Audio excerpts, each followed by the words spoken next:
ಎಲ್ರಿಗೂ ನಮಸ್ಕಾರ. ಇವತ್ತು ನಾವು ಗೊರವನಹಳ್ಳಿ ಲಕ್ಷ್ಮೀ ತಾಯಿಯ ಮಹಿಮೆಯನ್ನು ತಿಳ್ಕೊಳ್ಳೋಣ ಬನ್ನಿ. ತುಮಕೂರು ಜಿಲ್ಲೆಯ ಕೊರಟಗೆರೆ ತಾಲೂಕಿನಲ್ಲಿರುವ ಗೊರವನಹಳ್ಳಿ ಲಕ್ಷ್ಮೀ ದೇವಸ್ಥಾನವು ಧಾರ್ಮಿಕ ಶ್ರದ್ಧಾ ಕೇಂದ್ರವಾಗಿದೆ. ಈ ಗ್ರಾಮವು ತನ್ನಲ್ಲಿ ಇರುವ ಲಕ್ಷ್ಮೀ ದೇವಸ್ಥಾನದಿಂದಾಗಿ ಚಿರಪರಿಚಿತವಾಗಿದೆ.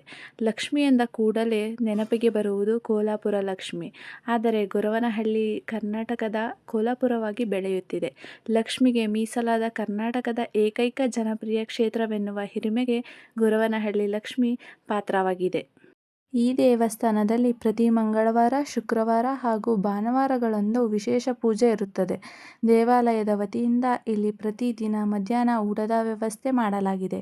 ದೇವಸ್ಥಾನದವರು ಇಲ್ಲಿ ಒಂದು ಕಲ್ಯಾಣ ಮಂಟಪವನ್ನು ನಿರ್ಮಿಸಿದ್ದಾರೆ.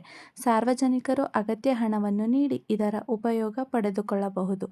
ಮಹಾಲಕ್ಷ್ಮಿ ಈ ಗೊರವನಹಳ್ಳಿಯಲ್ಲಿ ಬಂದು ನೆಲೆಸಿದರ ಹಿಂದೆ ಒಂದು ರೋಚಕ ಕಥೆ ಇದೆ.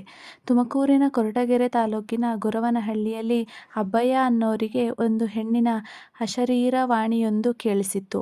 ನಾನು ನಿಮ್ಮ ಮನೆಗೆ ಬರುತ್ತೇನೆ, ಕರ್ಕೊಂಡು ಹೋಗು ಅಂತ ಆ ಅಶರೀರವಾಣಿ ಹೇಳಿತು. ಆ ಅಶರೀರವಾಣಿ ಪದೇ ಪದೇ ಕೇಳಿಸ್ತಾ ಇತ್ತು. ಇದರಿಂದ ವಿಚಲಿತನಾದ ಅಬ್ಬಯ್ಯ ತನಗಾದ ಅನುಭವವನ್ನು ತನ್ನ ತಾಯಿಗೆ ಹೇಳಿದರು. ಇನ್ನೊಮ್ಮೆ ಆ ಅಶರೀರವಾಣಿ ಕೇಳಿಸಿದರೆ ನೀನು ದೆವ್ವವಾದರೆ ಅಲ್ಲೇ ಇರು, ದೇವರಾದರೆ ಬಾ ಅಂತ ಹೇಳು ಅಂತ ಅಬ್ಬಯ್ಯನ ತಾಯಿ ಹೇಳಿದರು. ತಾಯಿಯ ಮಾತಿಗೆ ಒಪ್ಪಿಕೊಂಡ ಅಬ್ಬಯ್ಯ ತನ್ನ ಕೆಲಸವನ್ನು ಮುಂದುವರೆಸಿದ. ಮತ್ತೆ ಅದೇ ಅಶರೀರವಾಣಿ ಕೇಳಿಸ್ತು ಅಬ್ಬಯ್ಯನಿಗೆ. ತಾಯಿ ಹೇಳಿದಂತೆ ದೆವ್ವವಾದರೆ ಬರಬೇಡ, ದೇವರಾದರೆ ಬಾ ಅಂತ ಹೇಳಿದ.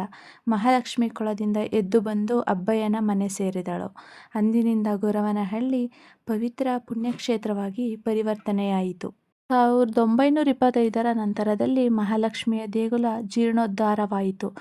ಗ್ರಾಮಸ್ಥರ ಮನವೊಲಿಸಿ ಕಮಲಮ್ಮನವರು ದೇವಾಲಯದ ನಿರ್ಮಾಣ ಮಾಡಿದರು. ಇದರಿಂದಾಗಿ ಮಹಾಲಕ್ಷ್ಮಿ ಸಂತುಷ್ಟಳಾದಳು. ಬೇಡಿ ಬಂದ ಲಕ್ಷಾಂತರ ಮಂದಿ ಭಕ್ತರನ್ನು ಅನುಗ್ರಹಿಸುವ ಮೂಲಕ ಎಲ್ಲೆಡೆ ಮನೆಮಾತಾದಳು.